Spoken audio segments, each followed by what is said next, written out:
Senhores, bem-vindos de volta ao canal. Muitas pessoas me perguntam sobre a chamada lei da atração, entre aspas, e se é perigosa ou não para os cristãos. Alguns pediram para eu escrever um livro específico sobre isso. Eu não acho que o assunto ah, seja grande o suficiente para escrever um livro inteiro. Então eu falei, vou fazer um vídeo sobre este assunto.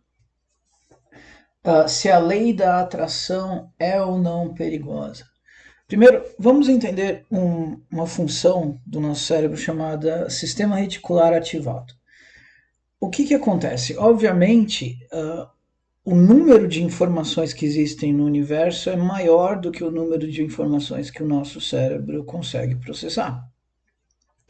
Então, o que acontece? O cérebro filtra filtra as informações que estão disponíveis de forma que você vai enxergar uma parte limitada da realidade de acordo com, primeiro, a sua capacidade de percepção no o que você tem sensorial.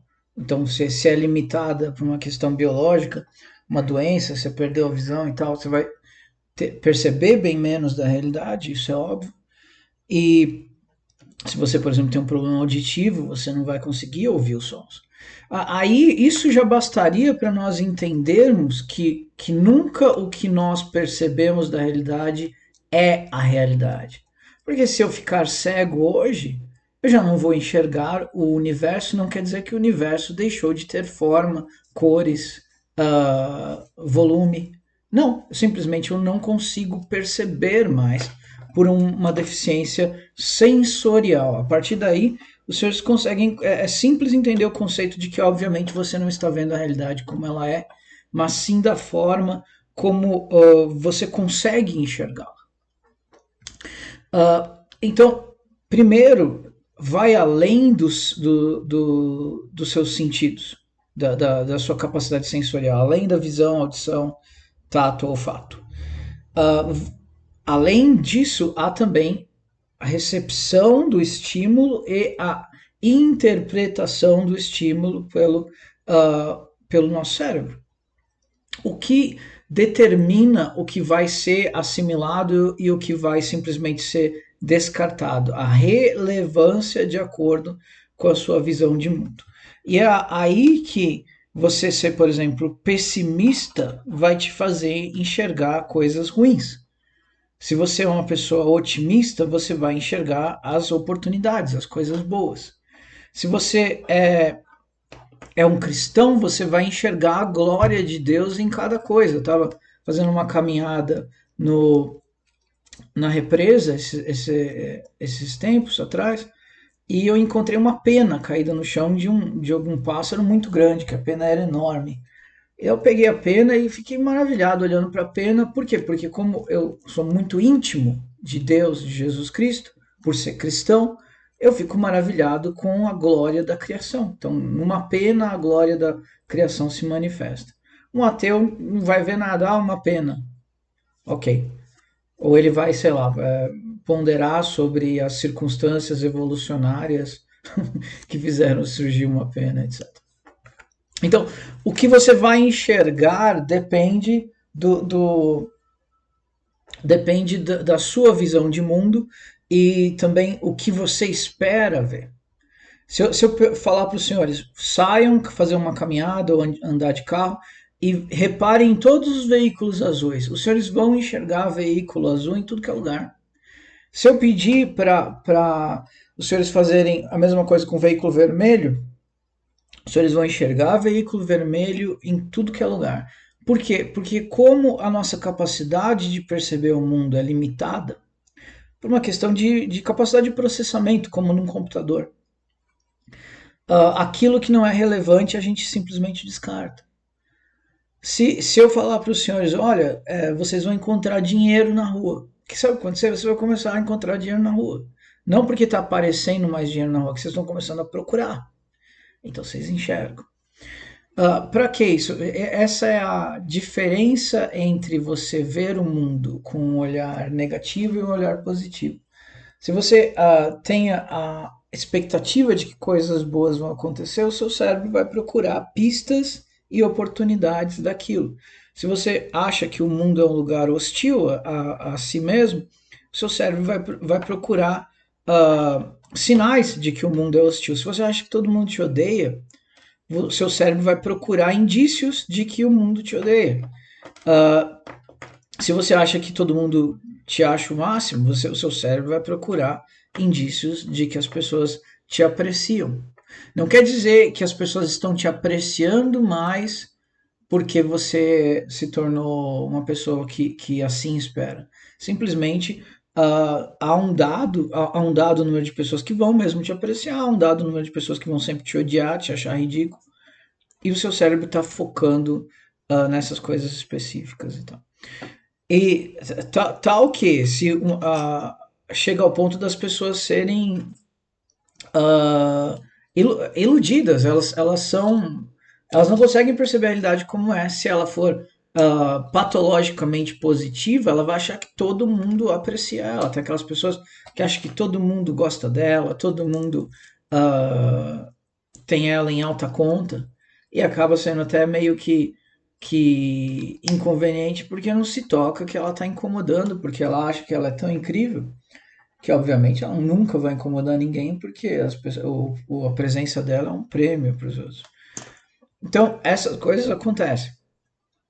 E nesse ponto, a lei da atração ela não é totalmente inócua, no sentido de que ela não é totalmente, não funciona. Ela funciona na proporção de que se você está procurando algo, a chance de achar aumenta muito mais. Porque quando você vê uma pista, um indício, uma oportunidade, você vai enxergá-la com mais clareza, porque você está esperando aquilo. Ok, como isso se adapta à vida do cristão? Vamos para. Abram suas Bíblias no livro de Tiago. E por que Bíblia? Porque o cristão, a ferramenta do cristão para entender o mundo é a Bíblia Sagrada e o Espírito Santo. Então, nós abrimos aqui a Bíblia e pedimos que o Espírito Santo de Deus nos dê clareza de entendimento. Essas são as ferramentas de mundo do cristão. Mas eu sou ateu, eu não quero saber de Bíblia. Então você está no vídeo errado, por óbvio. Né? Aqui tá. Digo-vos, não, começa no 13. Eia agora vocês que dizeis, hoje ou amanhã iremos a tal cidade, lá passaremos por um ano, contrataremos e ganharemos. Eu digo-vos que não sabeis o que acontecerá amanhã, porque o que é a vossa vida? É um vapor que aparece por um pouco e depois desvanece. Em lugar do que devieis dizer, se o Senhor quiser, e se vivermos, faremos isto e aquilo. Se Deus quiser. Daí vem a expressão se Deus quiser, não é só uma expressão inócua, é uma manifestação pessoal de que a vontade de Deus prevalece na sua vida, não importa as circunstâncias externas. Se Deus quiser, ou seja feita a vontade de Deus, se for da vontade de Deus, vamos fazer isso e aquilo, se não for, não faremos. E é isso. Ok? Então, vamos agora para Mateus. Peraí, antes disso, qual a relevância disso, Wagner? É simples. O cristão não deve. Eu vou fazer uma visualização para ganhar na loteria. Ou sei lá, qualquer coisa. Para conseguir tal emprego, para conseguir que tal pessoa aceite tal proposta. Não, não, não. Nós podemos até desejar algo, ter objetivos, ter planos, mas na vida do cristão prevalece o filtro da vontade de Deus. Se for da sua vontade, Senhor, nossa oração é assim. Faça isso e aquilo, permita que isso e aquilo aconteça. Se não for da sua vontade, tira esse desejo do meu coração, da minha alma, da minha mente. E me ensina a querer as coisas que o Senhor também quer. Esse é a vontade do cristão. Se o cristão não está vivendo assim, tem algo errado. Há algo que não está bom, que precisa ser consertado. Porque a vontade de Deus deve sempre ter primazia em lugar da nossa vontade. Senhor, se não é da sua vontade tal coisa, faz com que dê tudo errado e não aconteça. permita que não aconteça. Se tal pessoa é ruim para mim, tira ela do meu caminho. Faz a sua vontade na minha vida, não importa o que. Sobretudo quando somos fracos demais para nós mesmos tomarmos as providências para determinadas coisas que nós sabemos que deveríamos fazer, mas ainda não estamos em condições. Peça ajuda. Se não é da sua vontade tal coisa, tira do meu caminho. Isso acontece muito com as moças cristãs, né? Que as mulheres são abordadas por milhares de homens, naquele negócio maluco. Então, é uma ferramenta para as mulheres cristãs. Se tal pessoa não é da sua vontade que ela esteja na minha vida, tira ela da minha vida. Fecha todos os caminhos para que ela suma da minha vida. E eu conheço uma pessoa, não é, no meu entender, não é cristão, se for cristã, se for, eu peço perdão a Deus pelo mau julgamento, que fala assim, eu sempre peço para Deus para ele fazer o melhor para mim. A pessoa me disse isso, eu falei, não, tá errado. Peça para Deus fazer a vontade dele, não o que é melhor para você, que é a vontade dele, seja qual for. Porque quando a gente fala o melhor para mim, a gente está falando de desejos e impulsos terrenos. Que obviamente a vontade de Deus é o melhor para nós à vista da eternidade, sob os olhos da eternidade, não sob os olhos de uma vida que dura 80, 90 anos. 100 anos no máximo, difícil passar disso, né? E como o próprio discípulo de Deus, de Cristo, Tiago, irmão de Cristo, disse aqui mesmo, a nossa vida é um vapor, é um nada, né? Quando você para meditar no quanto a vida é nada, é difícil você não ficar melancólico, né? Com o próprio decorrer da vida. Mas é importante, então, entender isso, se o Senhor quiser. Então, da forma como você vai achar a lei da atração exposta e ensinada aí, ela é absolutamente nociva para o cristão porque ela tira da fórmula o nosso filtro perfeito, que é a vontade do nosso Deus, do nosso Senhor e Salvador Jesus Cristo. E nós sempre temos que falar, Senhor, estou com tal intenção, estou com tal projeto, estou com tal objetivo, com tal desejo. Se não for da sua vontade, me mostra, feche os caminhos, não permita que aconteça. Sempre, sempre a vontade de Deus prevalecendo no lugar da nossa, sempre. Porque no fim das contas é o melhor para nós à vista da eternidade sempre. Ainda que na vida terrena seja doloroso. Ainda que. Mas o cristão, a maior alegria dele tem que ser estar pertinho de Deus, estar em comunhão com Deus, a vontade de Deus está sendo feita na vida dele. Vamos para Mateus, capítulo 6. Abram no capítulo 6. Acho que no verso 10 a gente tem que ir. Aqui é Cristo ensinando os discípulos a orarem, né? Orareis assim, Pai nosso que está no céu, santificado seja o teu nome, venha o teu reino, seja feita a tua vontade, assim na terra como no céu.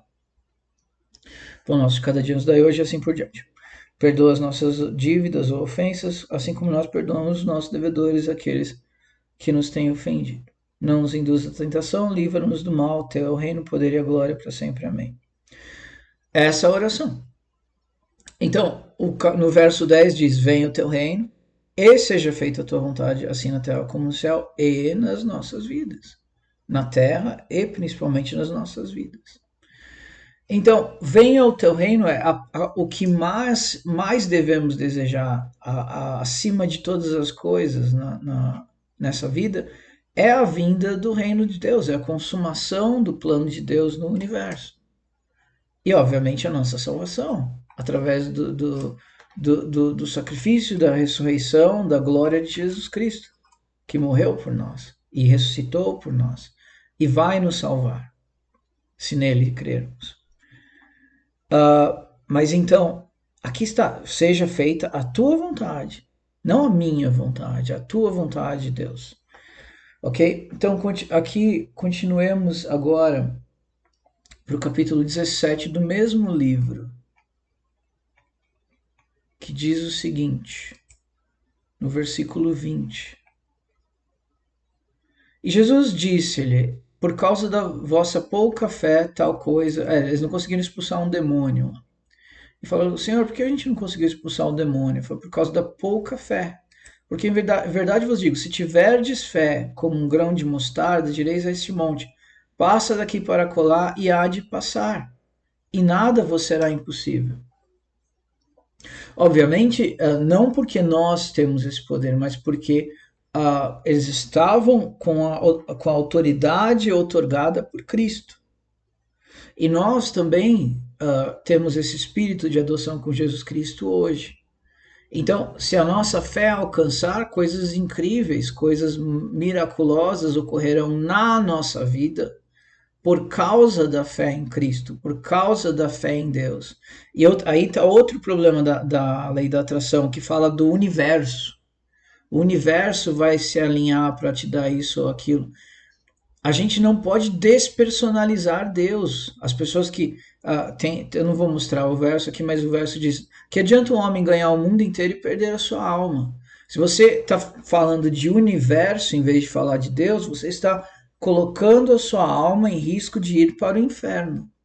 Nós cristãos sempre personalizamos Deus. Nosso Senhor e Salvador Jesus Cristo, Deus Pai. Sempre. Seja feita a vossa vontade acima de tudo. Mesmo que a nossa fé alcance mover uma montanha, se for da sua vontade, Senhor, que essa montanha seja movida. Se for, se não, para tudo. Se você tem fé o suficiente para ganhar 100 milhões de reais na loteria com a sua vontade, ainda assim, se não for da sua vontade, não permite que eu ganhe R$ 1, Senhor Jesus. Senhor Deus, não permita que a minha alma seja colocada em risco com a sua vontade não sendo feita na minha vida, sempre. Se você está apaixonado, obcecado por uma pessoa, para os mais jovens eu digo, ainda assim, mesmo que a sua fé tivesse o condão de conseguir isso, se for da sua vontade, Senhor Deus, Senhor Jesus Cristo, meu Rei, meu Salvador, meu eterno protetor, meu Mestre, se for da vossa vontade que isto se concretize, se não for, tira este mau desejo do meu coração sempre. Porque é aquela coisa de que adianta um homem ganhar o mundo inteiro e perder a sua alma. Agora, podem ir para Lucas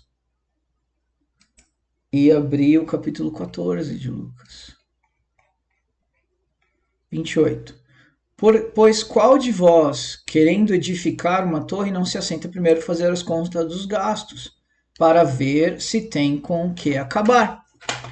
Outro problema da lei da atração, eu já fiz um vídeo, acho que eu fiz em inglês só, vou ter que fazer em português depois, sobre um rapper, um cantor canadense chamado Uncle Adams, um rapaz que não era rico nem nada, mas que por acreditar na lei da atração, ele começou a se endividar para decolar a carreira de cantor dele, cantor de rap, hip hop.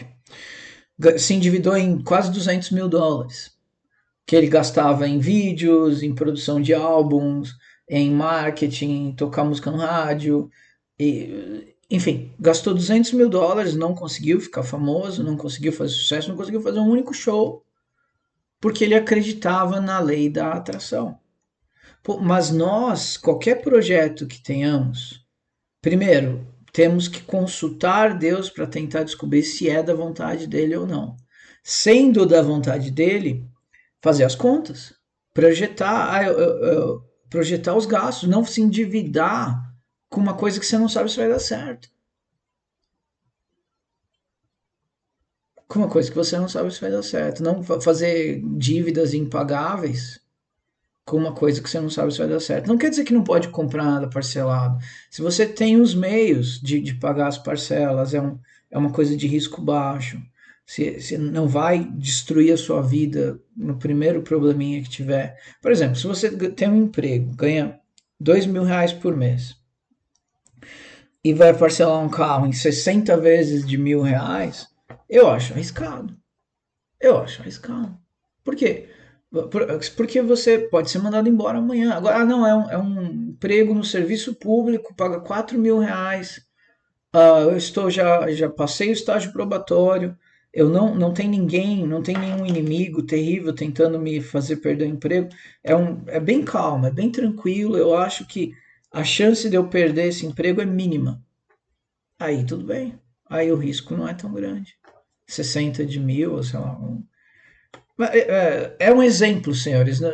Eu estou falando que deve, como nosso Senhor e Salvador Jesus Cristo disse, você deve sentar e fazer a conta dos gastos para ver se tem com que acabar o projeto. É isso. E a lei da atração diz, não, vai mesmo sem ter como, faz dívida, tal, tal, tal.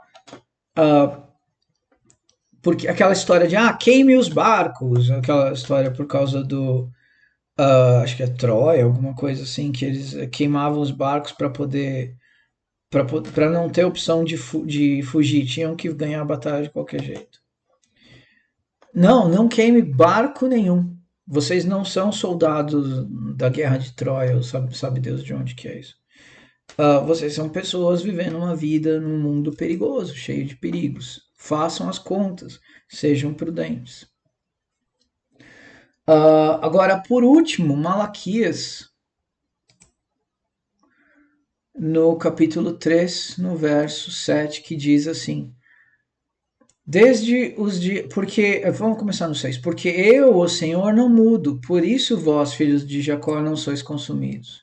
Desde o dia de vossos pais vos desviastes do meu estatuto e não guardaste. Tornai-vos para mim, e eu tornarei para vós, diz o Senhor dos Exércitos. Mas vós dizerem em que havemos de tornar? Então começa assim. Porque eu, Senhor, não mudo. Então essas modinhas aí, elas são coisas humanas. É porque as coisas mudaram, agora a mulher que manda, agora gay pode casar, agora, enfim. E o ser humano vai sempre inventar novidades, vai sempre inventar novidades. A criança, você dá um jogo para ela, ela brinca, brinca, brinca, brinca, amanhã ela tá entediada, ela quer a novidade, entenderam?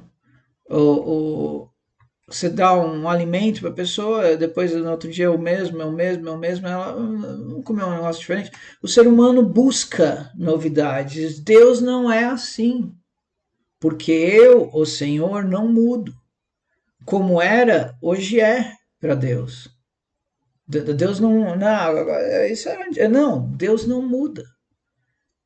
E graças a Deus que ele não muda. Ainda bem que ele não muda. Porque senão diante da nossa estupidez, ele poderia mudar a atitude dele conosco também.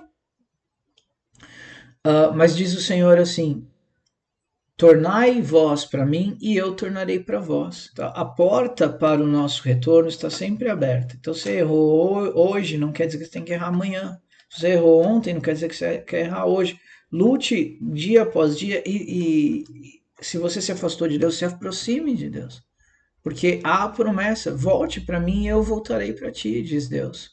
Diz o Senhor dos Exércitos. É assim.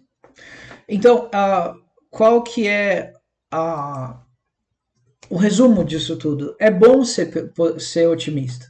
É bom ter planos. O Cristo falou: você que planeja construir uma torre, não construa, que isso é maligno. Não foi isso que ele disse. Ele disse: faça as contas. Tenha planos, tenha projetos, tenha esperança das coisas. Mas, acima de tudo, a vontade de Deus prevalece antes de tudo. Quais são os benefícios de ser otimista? Enxergar mais oportunidades. Se você está procurando coisas boas, as oportunidades vão aparecer. Você vai enxergar porque o nosso cérebro funciona dessa forma. Ou se você está disposto, se você está predisposto a enxergar o bem, você vai ver mais o bem que o mal. E porque é a forma como... Mas na vida do cristão, a vontade de Deus deve prevalecer acima de qualquer outra coisa, acima de qualquer outro impulso, desejo, obsessão, entenderam? E é assim que a gente entende o quanto a gente está próximo de Deus ou não. Porque se você não está conseguindo ter esse desejo de que a vontade de Deus prevaleça na sua vida, volte a Deus, que Ele voltará a ti também. Então, é um ciclo, né? E lembrando, um exercício para vencer esses mal impulsos, essa ânsia por novidades, por coisas que ainda não temos, é aquela meditação que eu ensinei. Para eu ser feliz, eu tenho que, e diga o que você está fazendo naquele exato momento, sem muitos detalhes, que eu estava tentando ensinar isso para uma pessoa, e eu falei, olha, é simples, você está aqui tomando um café, para eu ser feliz, eu tenho que estar tomando um café e respirar profundamente. Respira profundamente, você está feliz agora. Não é, vou fazer um café para ser feliz. Não é o que você vai fazer. O exercício é o que está acontecendo neste segundo. Para eu estar feliz, tenho que estar gravando um vídeo para o YouTube. Respiro profundamente e me sinto feliz. É assim que funciona. E a pessoa, ela falou assim, para eu ser feliz, eu tenho que estar tomando café com um amigo bem querido. Eu falei, não é esse o exercício. Não é ficar enchendo de Cs, de contingências para você depois ficar triste. É você narrar exatamente o seu momento atual, respirar profundamente e entender que o que você diz para o seu cérebro que você precisa para ser feliz é arbitrário, você escolhe, não é real. Este é o exercício. Muito simples. Para eu ser feliz, preciso estar vendo um vídeo deste canal. Digam isso, respirem profundamente. Pronto, vocês estão mais felizes do que 3 segundos atrás. É simples. Por que isso funciona, Wagner? Porque é arbitrário. Não existe isso de tem que acontecer tal coisa para estar feliz. Vocês colocaram essa convenção. O que acontece é que nosso cérebro cria obsessões. Se eu não comprar tal jogo, eu não consigo estar feliz. Esses dias aconteceu comigo, eu vou até falar para os senhores, um negócio muito curioso. Tem um jogo de videogame chamado Crysis. São jogos de tiro de primeira pessoa, que você vai para uma ilha e tal, daí tem um exército inimigo lá, um monte de missão, papapá. São 3 jogos que foram remasterizados, que são jogos bem antigos, para hardware atual. E eu tenho Xbox Series S e um Nintendo Switch. E eu já paguei R$ 15 numa mega promoção, os 3 jogos no Xbox Series S, que é bem mais moderno, que é um videogame de última geração. E daí esses dias eu vi, acho que um vídeo de YouTube, alguma coisa qualquer, falando sobre a versão de Nintendo Switch. Daí não sei por que entrou aquela obsessão na minha mente. Falei, gente, eu queria tanto, queria tanto, queria tanto. Eu falei, por que eu quero tanto? Eu tenho num outro videogame, é só ligar e jogar. Mas a obsessão veio, aquela coisa maluca, que eu queria. Daí eu falei, peraí, por que se eu já tenho? Entenderam? Então, por que eu estou falando isso? Porque a obsessão, quando vem, ela não faz sentido nenhum. Então, se os senhores se deixam levar por qualquer obsessão, os senhores têm a receita certinha para arruinarem as suas vidas. Porque qual sentido faz de eu querer comprar um jogo caríssimo, que acho que custava R$ 250, os três jogos, sendo que eu tenho uma qualidade muito superior que eu paguei 15 e já está lá instalado. É insano, absolutamente insano. Mas é assim que a obsessão funciona. Espero que seja útil esse vídeo para alguém e até a próxima.